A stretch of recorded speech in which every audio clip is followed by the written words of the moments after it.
বাবরি মসজিদ নির্মাণের ডাক দিয়ে নিজ দল থেকে ত্যায্য হয়েছিলেন, সইতে হয়েছে হুমকি আর অপপ্রচার, কিন্তু দমে না গিয়ে গড়েছেন নিজের আমজনতা পার্টি।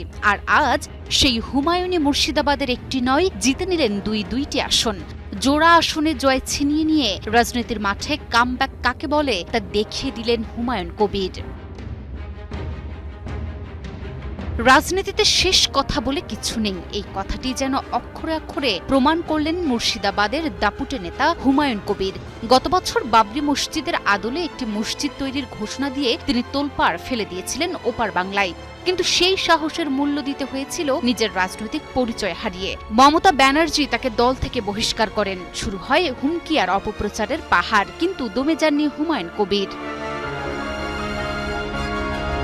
গত 6 ডিসেম্বর নিজে ভিত্তিপ্রস্তর স্থাপন করেছিলেন সেই বাবরি মসজিদের। এরপর নিজের শক্তি